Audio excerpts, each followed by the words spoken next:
નમસ્કાર, તમે જોઈ રહ્યા છો TV17 ગુજરાતી।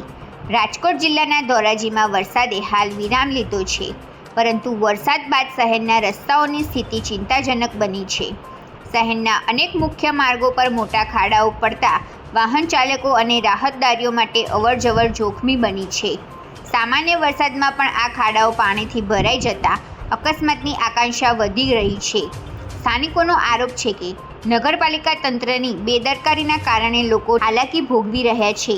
જો કે નગરપાલિકાના પ્રમુખનું કહેવું છે કે તાત્કાલિક સર્વે હાથ ધરી પેચવર્કની કામગીરી શરૂ કરવામાં આવશે।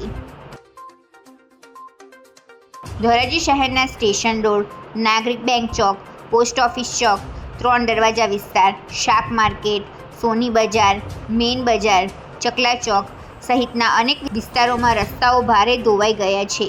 અનેક સ્થળોએ ડામર સંપૂર્ણપણે ઉખડી જતા અંદરના પથ્થરો બહાર આવી ગયા છે। પરિણામે રસ્તાઓ વાહન ચાલકો માટે જોખમી બન્યા છે।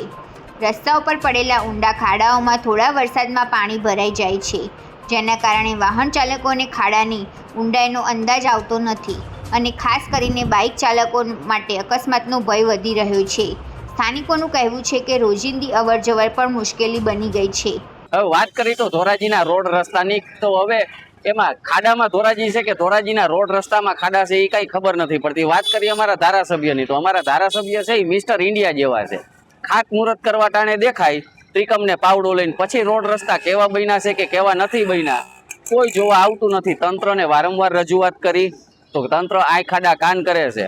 હવે જ્યારે વરસાદ પડે ત્યારે હરેક ખાડો 2-2 ફૂટથી નાનો એકેય ખાડો નથી અને 6 ઇંચથી નીચો એકેય ખાડો નથી। હવે વરસાદ પડે એટલે પાણી ખાડામાં આવી જાય અને પછી એ ખાડો સરપ્રાઈઝ થઈ જાય ને એમાં હાથ પગ ભાંગવાની પૂરેપૂરી શક્યતા છે। ક્યાંક ને ક્યાંક એવું લાગે છે કે અમારા ધોરાજીના ધારાસભ્ય ગુમ થઈ ગયા છે। કોઈને મળે તો અમારા ધોરાજીમાં મૂકી જાજો, અમારે એને ખાડા ખબડા ને રોડ રસ્તા બતાવવા છે। સ્થાનિકોના જણાવ્યા મુજબ દર વર્ષે રસ્તા રિપેરિંગ અને પેચ વર્ક માટેના લાખો રૂપિયાની ગ્રાન્ટ ફાળવવામાં આવે છે, છતાં શહેરના અનેક રસ્તાઓની હાલતમાં કોઈ નોંધપાત્ર સુધારો જોવા મળતો નથી, જેના કારણે લોકોમાં નગરપાલિકાના કામકાજને લઈને નારાજગી જોવા મળી રહી છે। લોકોનો પ્રશ્ન છે કે જો સમયસર જાળવણી કરવામાં આવે તો આવી સ્થિતિ સર્જાય જ નહીં। ધોરાજીની અંદરમાં છેલ્લા 10 થી 12 દિવસથી આ વરસાદે વિરામ લીધો છે અને કોઈ પણ તંત્ર દ્વારા કોઈ પણ જાતની જે એક જ રોડ વરસાદની અંદરમાં તમામ સંપૂર્ણ રોડ રસ્તા બિસ્માત હાલત ઉપર જોવા મળી રહ્યા છે। પણ ક્યાંક ને ક્યાંક નગરપાલિકાના ચૂંટાયેલા સદસ્યો દ્વારા ભર ઊંઘની અંદરમાં સૂતા છે એવું મને લાગી રહ્યું છે। ક્યાંક ને ક્યાંક ભાગ બટાઈ અને હપ્તાના હિસાબે નગરપાલિકા ક્યાંય ધ્યાન નથી દેતા અને કોન્ટ્રાક્ટર અને નગરપાલિકાના ચૂંટાયેલા સદસ્યોની મિલીભગતને કારણે આ ધોરાજીની જનતાની હાલાકી ભોગવવી પડે છે। આ સમગ્ર મામલે ધોરાજી નગરપાલિકાના પ્રમુખ પાયલ ધોળકિયાએ જણાવ્યું છે કે શહેરના રસ્તાઓ પર પડેલા ખાડાઓનો સર્વે નગરપાલિકાની ટીમ દ્વારા કરવામાં આવી રહ્યો છે। જ્યાં જરૂર હશે ત્યાં તાત્કાલિક પેચવર્ક કરવામાં આવશે, જેથી લોકોને હાલાકીનો સામનો ન કરવો પડે। સાથે જ ટૂંક સમયમાં જરૂરી માર્ગો પર રિપેરિંગની કામગીરી પણ શરૂ કરવામાં આવશે।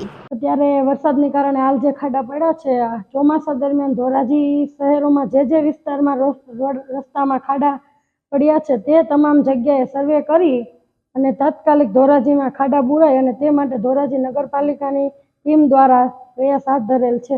આ બધાય બુરાઈ જશે। સર્વે કરી અને જે વિસ્તારમાં ખાડા પડેલા છે તે બધા સર્વે કરી અને અમે જલ્દીમાં જલ્દી તકે બુરાય એવું।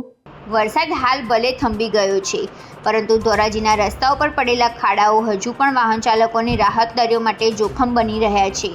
હવે સૌની નજર નગરપાલિકાના દાવા પર છે કે પેચવર્ક અને રસ્તાના રિપેરિંગની કામગીરી ક્યારે પૂર્ણ થશે અને શહેરના રસ્તાઓ ફરી ક્યારે સુરક્ષિત બનશે।